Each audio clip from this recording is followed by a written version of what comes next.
On to our June 2020, May 2024, getting ahead of myself, Trade Policy Research Forum webinar. My name is Ben Shepherd, and I'm here with my colleague, Hannah Norberg, who's going to talk to us a bit about the forum as people come into the webinar room. Yes. Hello, everybody. So good to see you. We're just thrilled that so many people have signed up for this very exciting webinar today. More people than usual. Remember, Ben, when we started, you're like, I was thinking if we can get 15 to 20 people, if we could have it like a brown bag, but without the bad sushi, that would be your goal. Remember when you said that? Absolutely. Yeah. Modest ambition. Very modest, but it got us off, off the ground, which is amazing because today we have hundreds of people who have signed up for this particular webinar today. So that's super exciting. So welcome everybody. As usual, we love to hear where you're coming in from. So why don't you just start in the chat box and write where you're coming in from today, because that's always fun to do. And then you have warmed up yourself for the chat box for your Q&A, because there will be plenty of time for that. So the TPRF forum, so if you're new here, I would suggest that you hop over, not now, but afterwards, to hello from Sydney, Australia, that you hop over to our website, tprforum.org, because there we have all the recordings of the previous webinars. We will be putting this one there today too, so you can just relax, kick back and listen. The presentation will be there too. And also if you want an encore, you can go and get that there. What people might not know, there are two things that are interesting here, I think. First is that just a couple of years ago, Michael and Bob here were my big idols, and I didn't even know them. And now they're here, and they're our advisors. And there's Barbara too, who's our advisor in the audience today.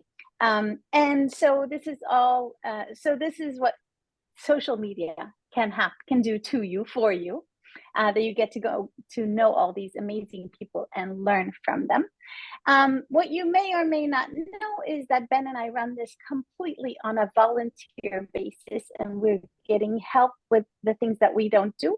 So Ricardo Arushmi does our website for free, and Rabiul does all our flyers. And so if you think that this is a very useful forum to be hanging out in, we have a donate button at our website. And if you would just donate $5, that would make all the world of difference for us and for the people who support us. And there's so much more that we want to do. Like I want to do a modeling course. And we want to do research papers, and there is just an enormous amount of ideas coming through. So there's plenty of more that we can do if you would like to share some of your resources. And speaking of resources, Ben, and resourcefulness and ideas, we have you coming up in June, but we don't have July planned yet. So let's crowdsource that.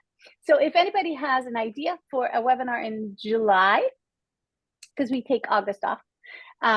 So something that you want to hear, somebody that you want to hear from, or either a topic or a speaker, shoot us a message and we'll try to make that happen.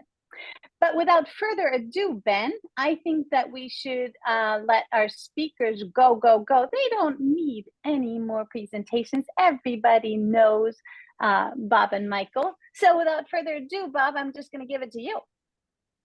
Well, thank you, Hannah, and thank you, Ben. Appreciate the invitation for Michael and I, a former colleague, to come and share some insights that we've learned over the years, for some of us many years, in briefing policymakers.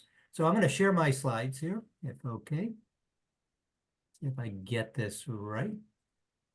Let me know if you can see them. Yep, that's good. All right. Briefing for policymakers, mastering the art of communication for trade policy professionals. Well, that's a lot to cover in about 30 to 40 minutes, but we're going to focus very much on trying to brief policymakers. And what you need to focus on there is really to recognize that the key idea is that it's not academic. This is not writing an academic paper. This is very much getting to the bottom line and telling the policymakers the things that they need to hear that they hopefully asked for. And if they didn't ask for, you lay out the issues that you're addressing very quickly. So it's not academic. You need to prepare, have good preparation and some initial considerations. And you need to get to the bottom line first. There are some very practical considerations and a client briefing, things to do and things not to do, and then avoiding jargon. Now, Michael asked that I lead on the presentation, but I don't know if Michael wants to come in and say something right now. Introduce yourself, Michael, to the group, or you want me to just go ahead? Oh, no, I'm fine. I sort of played Robin to Bob's Batman for like 19 years, and I'm accustomed to that. And so, and so I will just, jump in with a golly geez, wow, it's necessary. Yeah, well, I think it was more of a partnership, Michael. And I don't have a good Batman voice, so I'll not even try. Well, the whole idea here really is to get to the bottom line as quickly as possible. It's very different than writing or speaking to academics. When I first came into the US government, I had a fresh PhD in economics, and I went to work for an organization that had, at the time, 500 economists. It was called the Economic Research Service at USDA. And one of the first things they did was, we're going to teach you how to brief policymakers. So I went through intensive courses in both writing for policymakers and presenting for policymakers. So instead of starting off with, sort of an overview of the literature, a discussion of methods and things like that, we had to put our conclusions right up front. We used something called the inverted pyramid approach. It's used in journalism, or at least it used to be used in journalism, I think, maybe less so now. A lot of journalism is stories now. But the inverted pyramid approach was really start with the most important stuff first, the things the policymaker asked to hear or needs to hear, and then all the less important supporting evidence comes later. And ideally, you get all of the introduction and bottom line in the first 5 to 7 minutes. You wrap up your presentation within 10 to 15, and then you engage in a conversation with the policymaker. So put your conclusions up front, use an inverted pyramid approach. Don't be afraid to repeat yourself, use the inverted pyramid approach. Avoid jargon, use powerful graphics if you have them, and think about your audience. So say, before you're going in, this is sort of a precursor to the preparation. Are you briefing a policymaker in person with limited availability? What kind of policy process are they in, and what is their role? I remember going very early on as a backseater to somebody else's policy briefing at USDA. It was to the Undersecretary for Economics, and that person started off with talking about their estimating equation. And it was very interesting, even though I won't name the person, this undersecretary reached in at this, because this is how old I am, reached into his pocket and pulled out his calendar card to see what was coming up next. And you knew right away that that you had lost the attention of the policymaker in the most critical moment, the first few moments of the briefing. Now, eventually that became, did they pull out their BlackBerry? And now it's, do they pull out their phone or something? So the key is you want to make sure you grab their attention, tell them what they need to hear, and make sure that you get it in as succinctly as possible and engage with them so you eventually end up in a conversation. That's the most important element, I think, is capture them at the beginning and transition to a conversation. So who is your primary audience? So this is some preparation and some initial considerations, right? Is it a client? Is it more of a briefing that's going out to a broad audience? You're at some sort of think tank place with a wide variety of potential policymakers. That's more of an epistemic community, not so much a client one-to-one briefing. And so you're going to be a little bit different in those. You still want to get to the bottom line first, but with a broader community, you're not likely to be as focused on a particular policy perspective. So what is your focus? Is it policy analysis narrowly defined? So is the policymaker, hey, I've got to make a decision on this. Should I do it or should I not? One of the first ones I ever did was, should we be giving food aid to Russia during the transition as they were going through their economic transition? And they wanted to make a decision on that. Is it more broad policy research? What might be the impacts of the transition in the centrally planned economies? Or, should we consider putting tariffs on Chinese electric vehicles? Those are briefings that I'm pretty sure have gone on here very recently. Is it more stakeholder research? So you've got a broad audience with different views, and you want to show them that you've mastered the issues in the area, and you have a particular take on them. And what is your role? Are you an objective technician? Does your analysis speak for itself? Can you predict the consequences of alternative policies? Are you a client advocate, right? So analysis rarely produces definitive conclusions. Take advantage of ambiguity to advance your client's positions. So I would argue, if we're talking about tariffs for electric vehicles, there's a lot of ambiguity in the outcome there. We actually probably know the economic effects very well, but there's a lot of ambiguity in the policy impacts and the political impacts that the client's going to be interested in. And I can tell a very interesting story about that in a briefing to Congress a little bit later. Are you an issue advocate? Do you emphasize ambiguity and excluded values when the analysis does not support advocacy? So this would be, you're somebody outside the policy process trying to bring a change to a particular policy, and you want to undermine what the other person or what the general policy folks have been arguing for. And one way to do that is to point out this ambiguity, but also to point out that there are a whole set of values that you may not have included in that policy analysis. So practical considerations: know how much time you have with them, use it wisely. If they look at their email or their calendar, you probably missed your opportunity. Did they request a briefing? Sometimes you go in to see a policymaker that somebody else requested the briefing for them.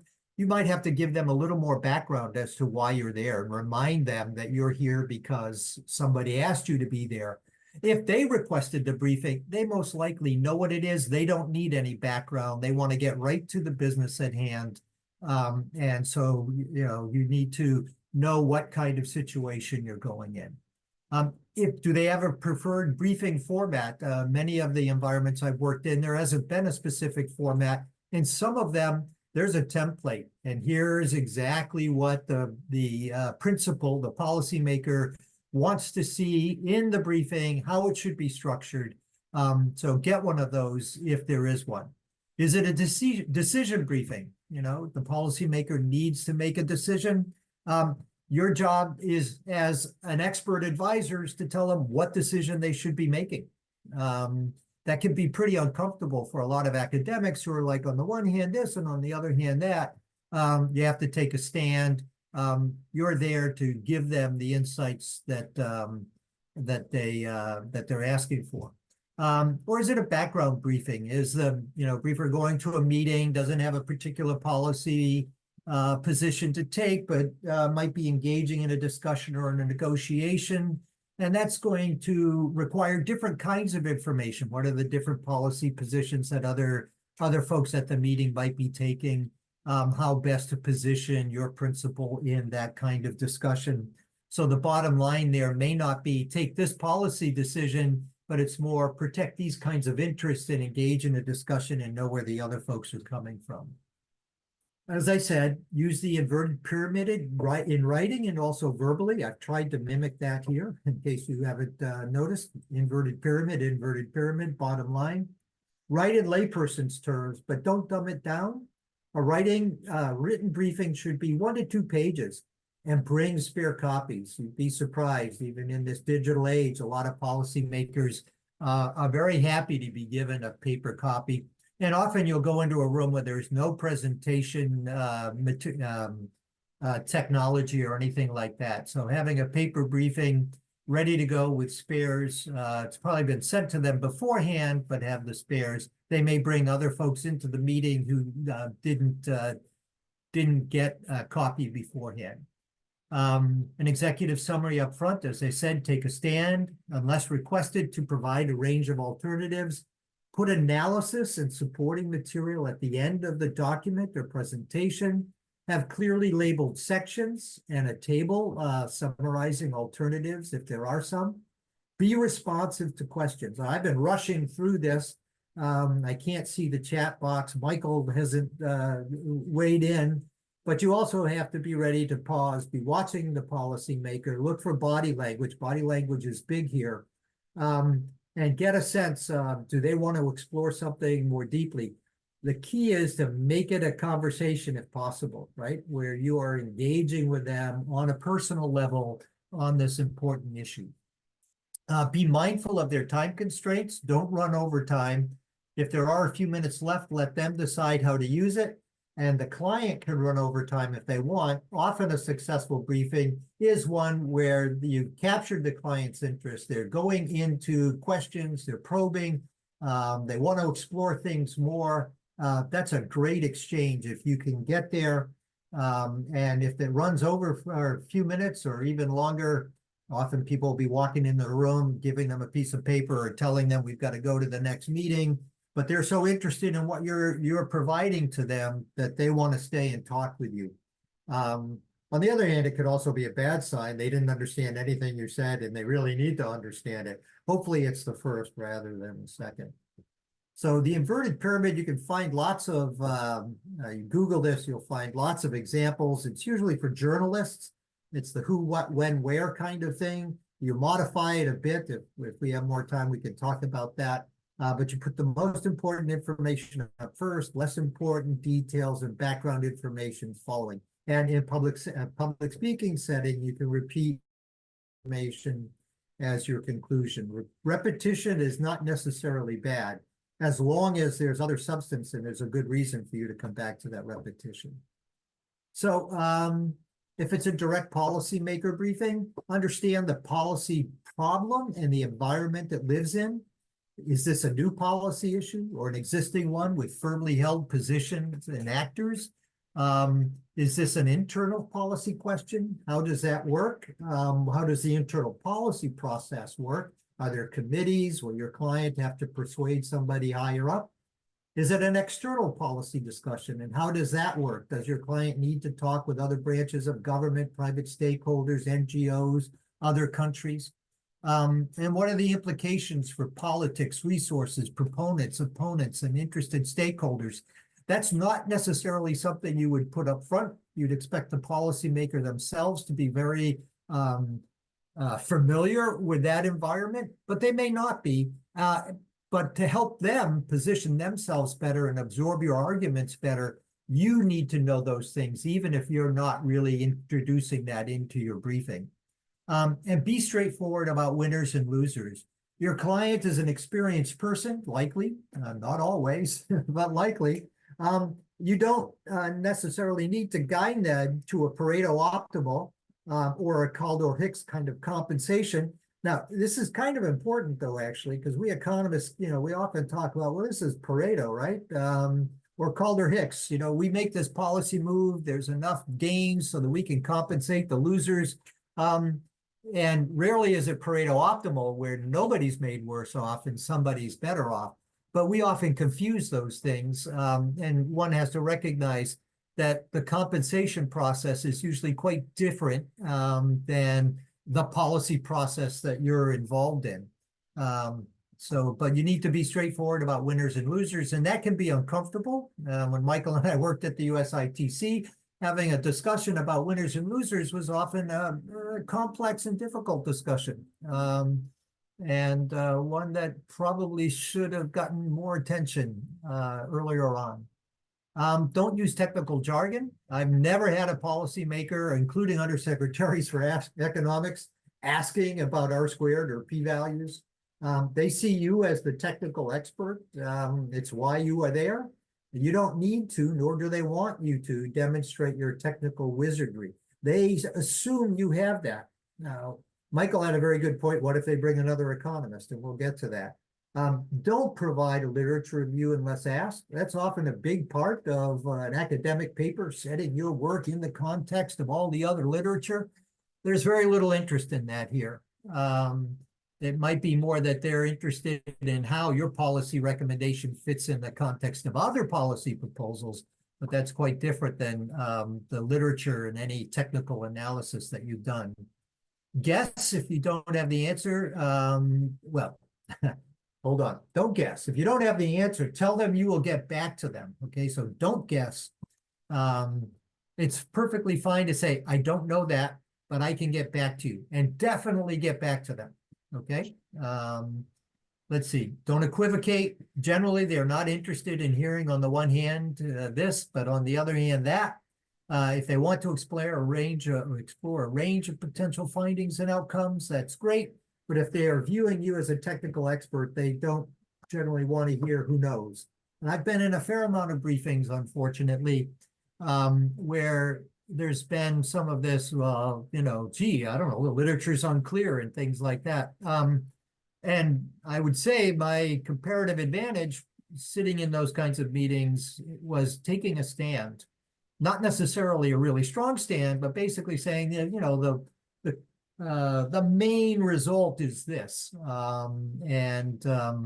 try not to get too much into we don't really know, the literature really debates this. It may be the case that the literature really debates it, and then the bottom line should be, we don't actually really know. And that's a definitive statement as opposed to, there's this and there's that, then you're kind of wandering all over. Michael, do you want to take over here and talk about the examples of jargon, just so we mix it up for the group? Sure.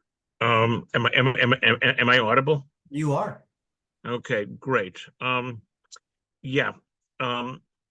So it's easy if you're used to presenting to other economists, or even presenting here at a forum like TPRF, to let people know you can speak economist.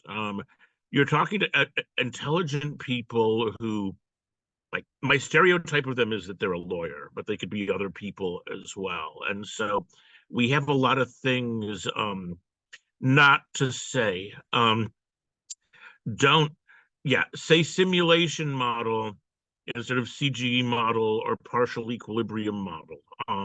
If you're called upon to explain what is a CGE model, I have a way to do that in 60 seconds if anybody knows what cares about it later. Don't say elasticity. People understand sensitivity to prices. You can talk about a statistical analysis. Don't mention regressions or econometrics. People don't know the difference between econometrics and accounting, okay, or anything else. And if you want to convey such information as the confidence interval is wide, the p-values are sort of middling, you can talk about things being relatively unprecise or relatively uncertain, and avoid acronyms unless you're aware that the person you're briefing knows the acronyms. I give a couple of examples here. If you're briefing somebody who isn't familiar with the WTO, don't say the DSB, say the dispute panel. If you're briefing somebody who is maybe not from the United States and you want to talk about the foreign investment policies of the United States, say that there is a foreign investment review process. Don't talk about CFIUS. Okay. And I just want to, actually, before I get to this last point, I want to I want to go back over something that Bob said, which might have sounded contradictory, although it wasn't. There is a difference between saying, I don't know, and I'll get back to you, from saying nobody knows. Who knows? Okay. I don't know means it's knowable, and you will, serve that person with information. If you just convey that nobody knows, then it undermines your credibility. What happens if the policymaker brings somebody else into a meeting? And this is often the case. You may have gotten the impression that you were meeting with 2 or 3 people, and there's a half a dozen of them in the room, and maybe there is a real economist who starts asking you questions. Sometimes they are encouraged to ask you questions. You should answer that person directly and simply, but make eye contact with the policymaker. You are there to serve the person who is, has the decision to make, who is the boss. You will find that if they bring their pet economist, the economist will hijack the meeting sometimes. Okay. And, what you should do is, you can make eye contact with their boss and then with them and say, is it okay if we take this up on the side? And then you can meet with the economist later and speak in all the jargon speak you want. There is something else that can happen, and there was call for Bob to tell his congressional story. I have a congressional story too, where a caucus within the Congress brought people into the room that I had no idea would be in the room, and I was naive about it, and something happened that put at risk the reputation of the agency that we were working for. And so you have to be aware of everybody in the room, and how to even deal with people who come up after the meeting and talk to you. But we can deal with that later. Thanks, Michael. Yeah, some very good words of wisdom there. I think that's our presentation. So we're very happy now to engage in a conversation. Or Michael and I can talk about old times, but we'd rather respond to your questions. We'll assume you're the policymaker now. Okay, I'm going to dive in with a couple of thoughts. That was really great, gentlemen. Thank you so much for that. As I sit here, having done this now for probably about 20 years, I really wish I'd had this this briefing a little earlier, because I got so much out of it even now. And I think getting it when you're making the transition from study to work is really the perfect time. So thank you for pitching it like that. That's greatly appreciated. Bob, I have a question for you. Often when someone comes to us with a question, thinking of the kind of technical expertise kind of paradigm, so getting away from advocacy and all that sort of thing, someone comes to you as a technical expert, often they have a very precise question. And you gave the answer of the example of EV tariffs in the United States and other countries. They say to you, okay, if we put 100% tariff on Chinese EVs, what is that going to do to our car market? And that's a very precise question. We had a question in the chat box that I found really intriguing, which was, how do you handle it when someone comes to you with a giant question? Let me give you an example of this, because it happened to me yesterday. I'm not going to name the organization, but it's an organization that is going through the process of linking everything that it does to changes in GDP. So I had a guy call me up and he said, I've got to brief someone on how all of the work we do flows through to GDP and how we can measure it. And of course, that was asking nearly the whole economics question, in the context of trade. That's every trade model you've ever heard about. So how do you tackle a problem like that? How do you narrow it down to something we can answer? And how do you give them something they can use, even if you might think in your own heart of hearts that the question is really just too broad? Well, I'll take a first shot. Michael may want to. Michael said he's got a 60-second thing on CGE. I tend to think in general equilibrium, right? So when policymakers are talking about what's our impact on GDP, well, my answer initially is going to be probably nothing. In the short term, you're reallocating resources from one set of activities to another. And the question will be, those new set of activities likely to be more efficient or more productive over time, in which case you expand your production possibility frontier. Whoops, I used jargon. So if you expand your potential to produce economic output, you know, so that's my 60-second answer there, right? Michael, I don't know what yours would be.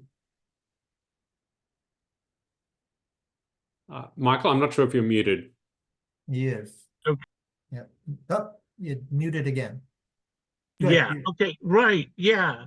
That's pretty good. I think well, one thing is it's good to find out what these interests are before the meeting. If you should be, yeah, you should be prepared to talk about things in broad economic terms, but also this is just in response to a perhaps related question in the chat.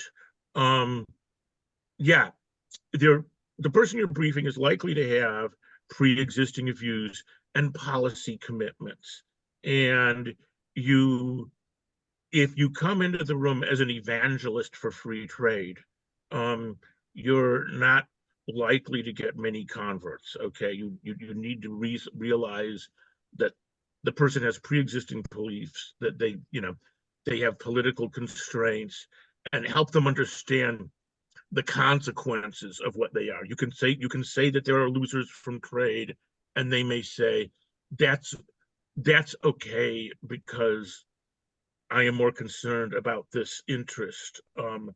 A lot of you will be presenting results from simulation models. Imagine that you are said, oh, this is one of these CGE models. I've heard about them. They're unrealistic black boxes.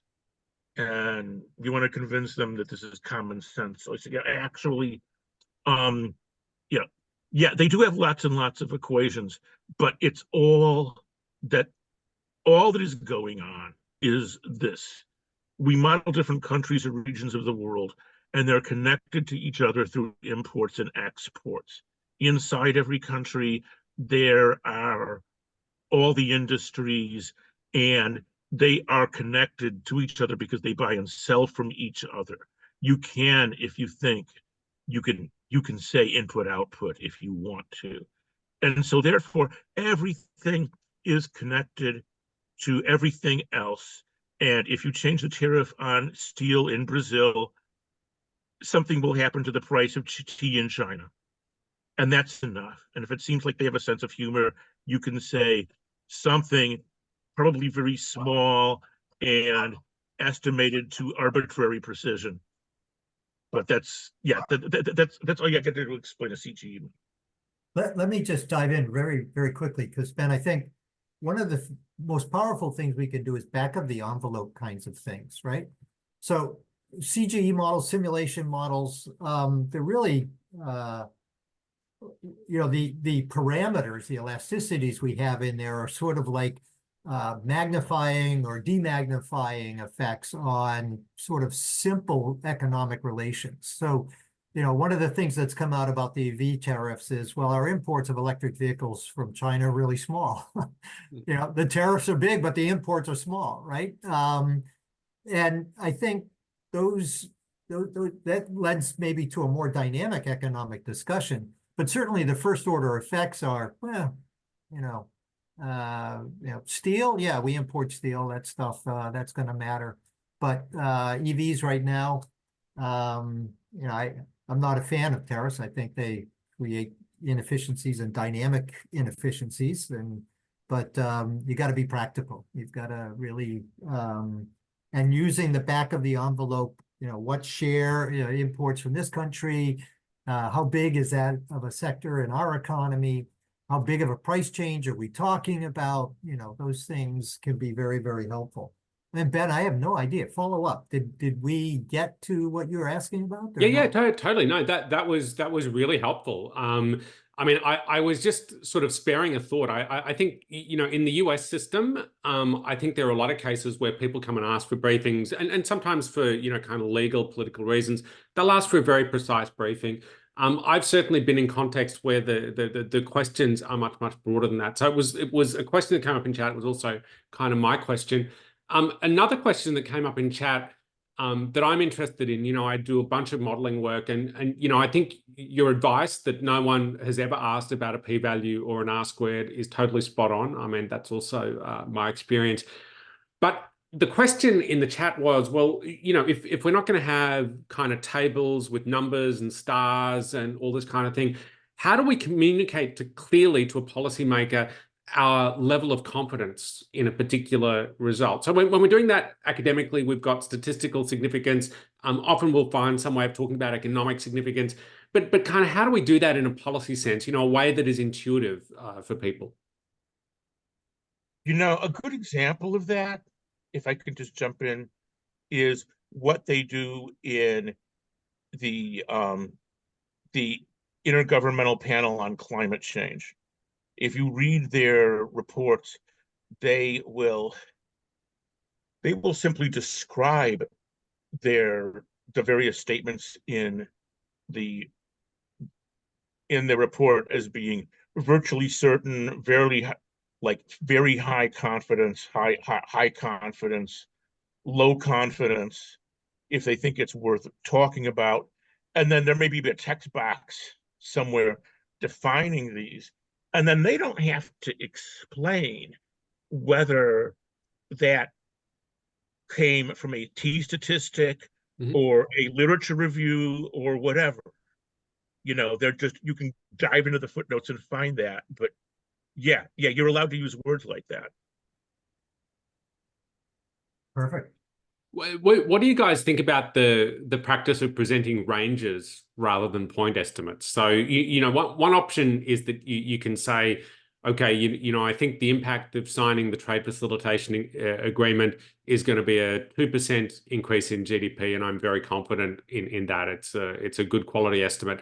Another option is to say, well, the impact of signing the trade facilitation agreement is going to be between 1.8 and 2.2% of GDP. How do you find that policymakers react to those sorts of ranges? I've had mixed experience. So when I was at the WTO, when I first arrived, our trade forecasts were point estimates. And Roberto Azevedo was like, we're always changing them. Yeah. And I'm like, yeah, well, so he was the principal driver of us adding a range to our trade forecasts. And I thought it was a reasonable request because indeed we did keep revising them. But there are some policymakers that just, give me a number, because a number is easier to remember than a range. So, and by the way, the WTO continues with its range of forecasts and discussing that. But by the way, that forecast is not what a traditional policy briefing would be, although the Director General does get a policy briefing on the forecast before it comes out. So, Hannah, do you want to jump in?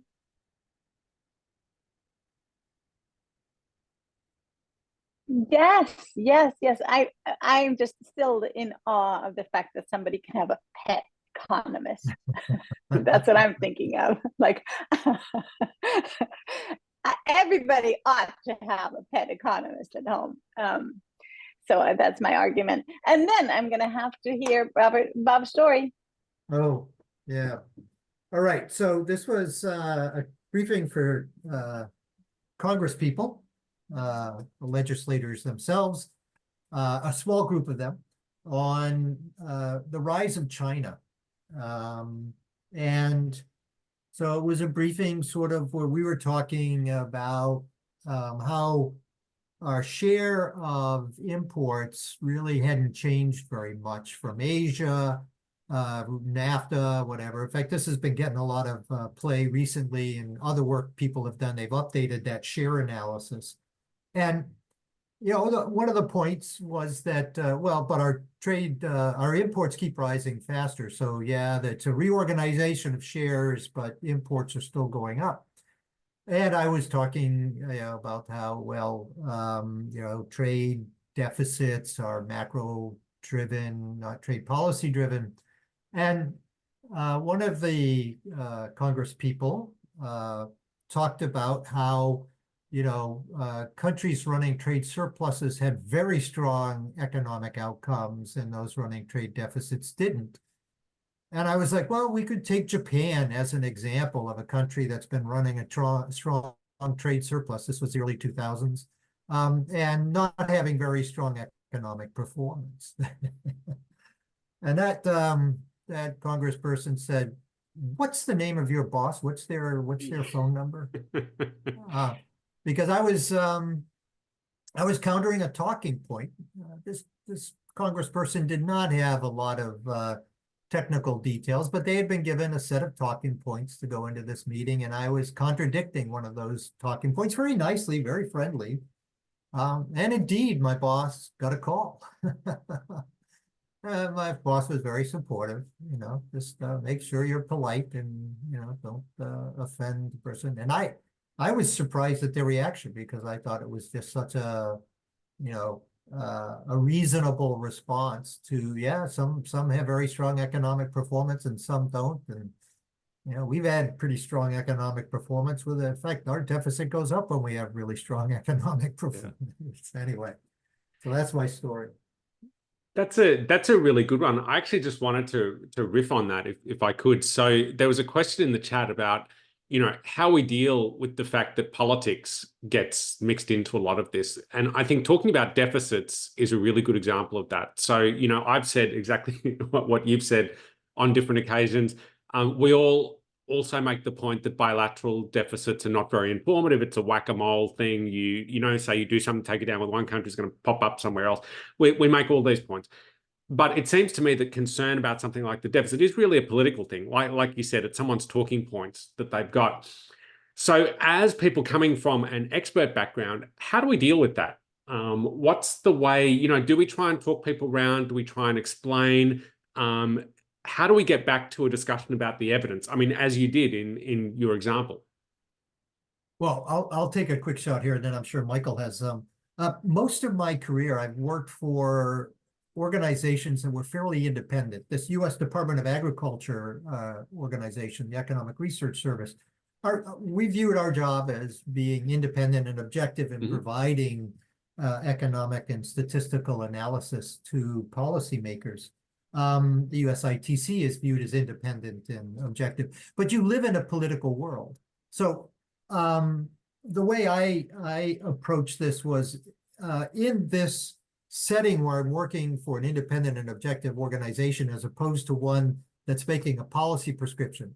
And I mean, a fair amount of our briefings were for USTR. They have a policy position. The ITC does not, right?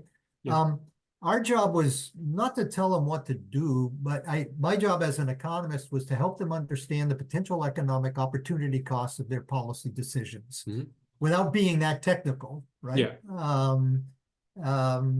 And, there was a while there we were pushing, Michael was part of this, wrote a very nice piece on labor market outcomes. We were pushing that we could do more analysis on labor market outcomes by different labor categories, different households, different regions of the United States. And the response from both the Hill and USTR was, trade policy is a national policy. We just want to look at it from an aggregate thing. You already give us sectoral differences, but thanks, but no thanks.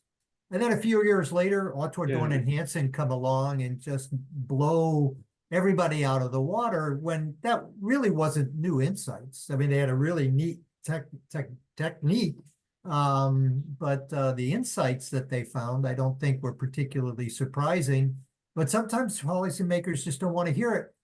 It's, and you're not the policymaker. You are an advisor coming in, telling them what you think you know. So Michael, did you want to riff on that, or Ben, do you have a response? Sure. Yes.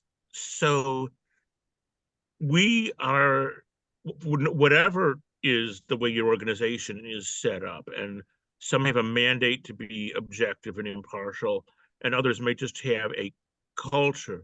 You should serve the policymaker, but you shouldn't sell yourself out, because remember, if the policymaker doesn't like what you have to say, they can find someone else to tell them what they want to hear, and they can find someone else with a PhD in economics who will tell them what they want to hear. They can find one of these economists who, when you say, what is 2 + 2, they close the windows and doors and say, what do you want it to be? You don't have to be that person, okay? Because again, if somebody has a strongly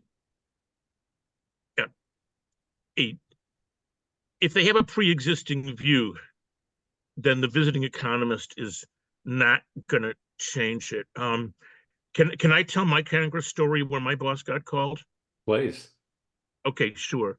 Right. So we were called to brief a caucus within the Congress. This was not a party Congress. This was a group of congressmen who were friendly toward organized labor, and they were sympathetic toward protection. And we gave them a straightforward briefing on, I believe, some analysis we had on the table. They can invite whoever they want into the room, and including people who aren't actually associated with the Congress. And after the meeting, some young person came up to me and said, hello, I am with such and such forum, which I'd been listening, would have, clued me in immediately, and said, I noticed that in the balance of payments, the trade deficit of the United States is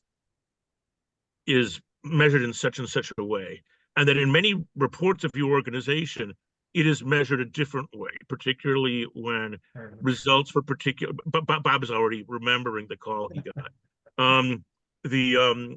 When results for particular industries are, and I was not alert. I would have said, "Gosh, that's an interesting point."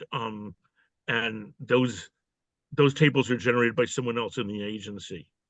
I will get back to you. And rather, what I did was I just gave my opinion as if someone else was, as if I was talking to someone within the agency or to a student. That was a horrible idea, because it turned out that what was at stake for the person asking me, who had been invited to sit in this congressional briefing, is that the United States ran a trade surplus with the other members of NAFTA if it was measured in one way, and a trade deficit, which if it was measured in the other way.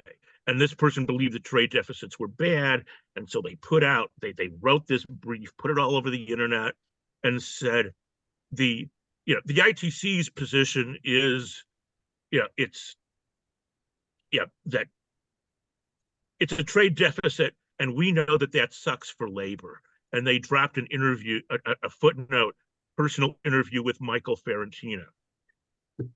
I believe I heard not only from my boss, but from my boss's boss. And a lot of people then had to spend a lot of time, trying to explain this geeky point of how to measure trade deficits, because suddenly it had been elevated to a political point. What I should have done was first recognize that this person was sitting in the room and was not the person I was briefing, and said, I'll get back to you. And maybe never got back to them. I don't know. Yeah, that's actually a really neat example. So trying to figure out where someone's coming from with the question, I think you know, a lot of us are used to hearing a question like that that's got a technical component, and we give a technical answer. We give our opinion. And yeah, definitely that's a lesson well understood, Michael, that sometimes it's much better to say, let me talk to someone about that. I'll get back to you. So that's a good tip. I have a bit of a different question for both of you now. We've all been sitting here with our economists' hats on, but part of the fun of the Trade Policy Research Forum is that we bring together people from different parts of the trade policy community. So we have lawyers, political scientists, policy people, all that kind of stuff. And we had what I thought was a really good question from a lawyer in the audience. So Bob, let me ask you first, and then I'd like to turn to Michael. I'm sure you've been briefed by lawyers in your role at WTO. What would be your tips to young lawyers who are in the position of briefing an economist, which many young trade lawyers, of course, are? What are some tips and traps for that? I think the logic of economics versus the logic of law is quite different, right? So, you know, we try to understand how things add up in reasonably objective ways. We have a lot of assumptions. Lawyers often don't like those assumptions. And we use a lot of data. Lawyers, I think, come at it from, okay, what do these words mean? How can I interpret these words in ways that help support my policy position or the policy position I'm putting forward? And a big lesson for me was knowing the difference between shall or, you know, could. I mean, just, you know, lawyers focus on the certain very specific words, and, you know, they're not afraid to pull out the dictionary and tell you, well, this is what it means. And from my understanding, I guess this is what judges often do. Whereas we economists are like, we're trying to get things to add up. So often there's our words have a precise meaning in our context, and we generally don't debate that among economists. We learn the jargon, we learn the language, and lawyers come in and they're usually more interested in debating, what does this phrase, what does this group of words mean? I'm not really hitting it spot on, but there is definitely this this different logical approach. And my advice would be to don't try to convince the economist that the legal interpretation makes economic sense. Just like the economist, I learned not to try to argue with lawyers about their interpretation of legislation. I mean, my job was to talk about what was happening in the economy and what might the actual implementation of that policy due to economic activity and the distribution, particularly the distribution of that economic activity. And often that would be uncomfortable for lawyers. But they, you know, but I respected them. I really understand the environment that they operate in. And I just think that it's good for them to understand the environment that economists operate in. We bring different skill sets to the debate. It provides a broader perspective. But don't expect that the legal language is going to generate the economic outcomes that will help you then get support for that legal language. Michael, what are your thoughts? Because I know at the World Bank, I mean, in the trade group there, it's a good mixture of economists and lawyers and policy folks. Now, what tips would you have for young lawyers in particular working with economists and briefing them? Well, so in the first place, just the way that you originally posed the question, if the lawyer is briefing me and I'm like, oh yeah, thanks, that means that I'm in the power position. Then they can say whatever they darn want, and I can cross-examine them in front of other people in an embarrassing way. But that's not usually going to happen, that you're the boss, okay? You may be in a room with people, and I think the first thing is to be respectful that the economists and the lawyers have a non-overlapping magisterium, if you will. And there's certain things that the lawyers know and are and are experts in. And you know, concede to that. The other thing is I've been in situations where I'm briefing someone one-on-one with a legal background, and you recognize that things are about words. Like, here's something that was simple to clear up. I was briefing a commissioner, and somehow the topic of the incidence of the tariff came up. And the economist's answer to this is, well, it's partly paid by the exporter and partly paid by the importer. And it depends on elasticities. Oh, that's a word, don't say elasticities, right? The lawyer says, oh my gosh, it's paid by the importer. That's what the law says. When the imports come in, the importer writes the check. The lawyer is 100% right from her standpoint. Okay. But there's still something that they're missing. And so at that point, you concede and say, yeah, I see what you mean. That's true. However, the economic impact of what happens once that check is written is distributed. And then once you've shown the respect, people will listen to you. Yeah, I think that's a really nice example. I'm glad you touched on incidents, because that's a case where the two ways of looking at it are really very different. And I think that advice, and also Bob's advice, I think really helps a lot, because we are, I think, more and more as time goes on, working in multidisciplinary teams when we do trade policy. So we've all got to figure out. There was a suggestion in the chat that, we've all got I mean, it's trade after all, so we've all got a comparative advantage. And if we sort of focus on what the comparative advantage is and be well aware of the fact that other people have got comparative advantage in different things, then we'll be a long way towards working together a little more easily. Bob, did I see you wanting to come in there?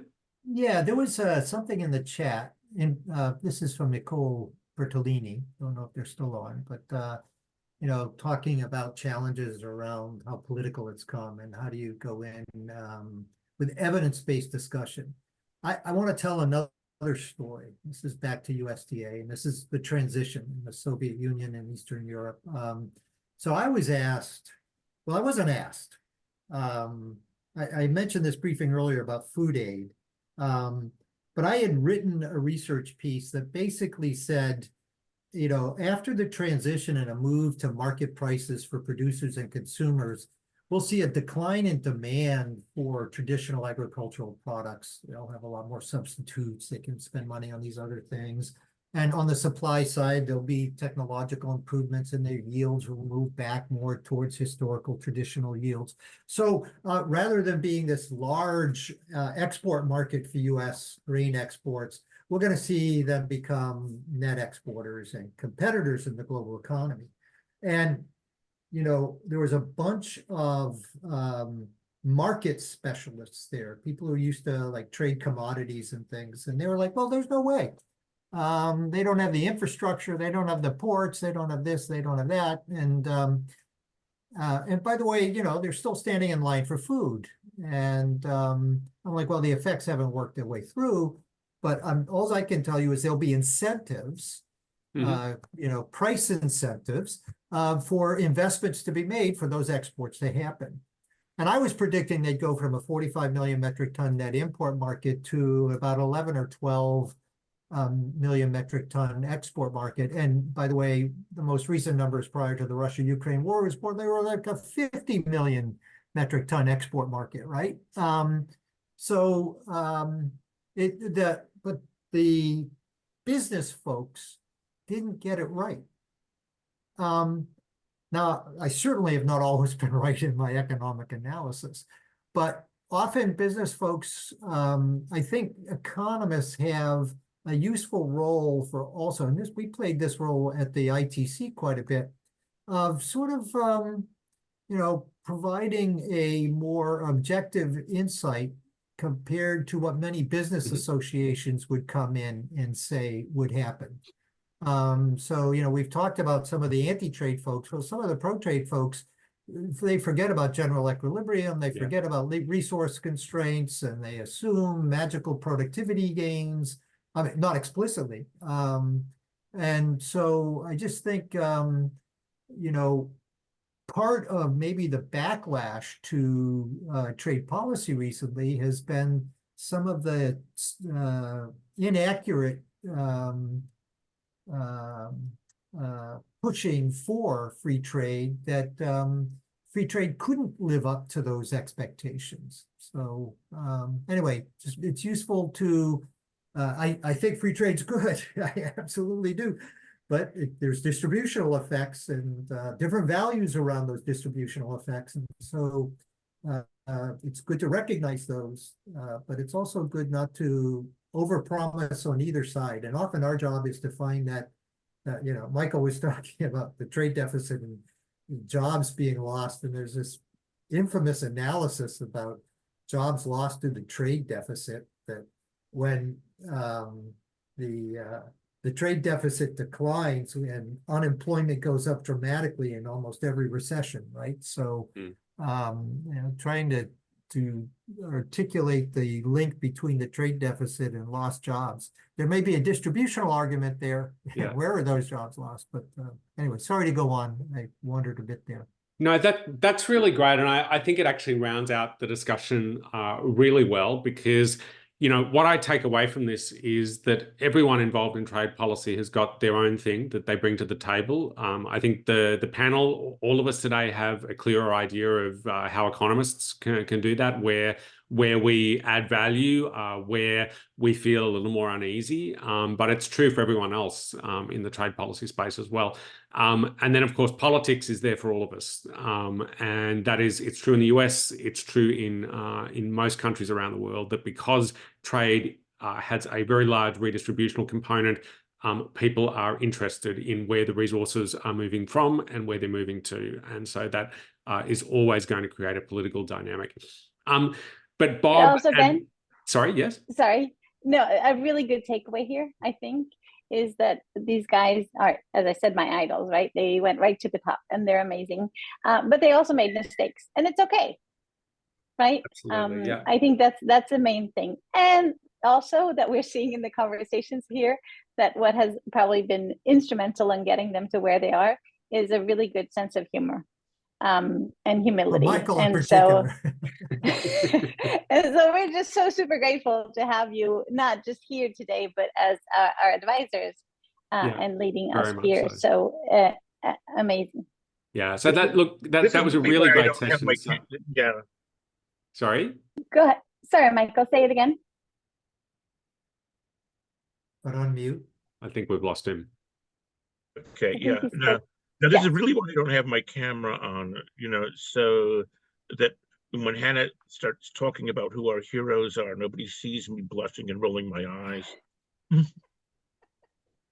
or his t-shirt. Or his t-shirt. My always a cool t-shirt. that was a hard decision to whether or not to go in, you know, I actually put on a business type shirt over because I thought I would have a camera. And no, I used to do a lot of briefings at the World Bank wearing comic book t-shirts, so especially during the pandemic. Well, this has been amazing, and you know, happy customers come back. So we really hope that we can do a part 2 on this, maybe this fall. Absolutely. So there was tons of interest out there. Thank you, Bob and Michael, for a really great session. It was a great presentation. If you guys are okay with it, we're going to ask you if it's okay to post the PowerPoint on our website so that people can go back and take a look at that. The session has been recorded, so that will be posted on our website as well. If people would like to go back and listen to something again, or of course catch up if you had to leave early. Let me do an advertisement for our next session. So June 27th at 9 a.m. Eastern. It's going to be me. I'm going to be talking about how useful are quantitative trade models for policy analysis. And I'm going to try and do it in a way that is intuitive and applications focused and not sort of going through equations and all that kind of stuff. And I've got Hildegunn Nordas, who's spent a lot of time in both academia, but also in policy environments to act as discussant. So it should be a fun session, both for people who are doing modeling and who are interested in knowing a bit more about how to pitch the results, how to understand the results, how to make sure they're safe and usable, but also people who are reviewing these sorts of results and would like to get a better sense of where they come from and how to think about them. So thanks, everyone. Thanks to our presenters. Thanks to my partner in crime, Hannah. And thanks to all of the participants for coming along and sharing your time with us today. We really appreciate it. And we hope to see you next month. Thank you all. Thanks. Thanks. Bye-bye.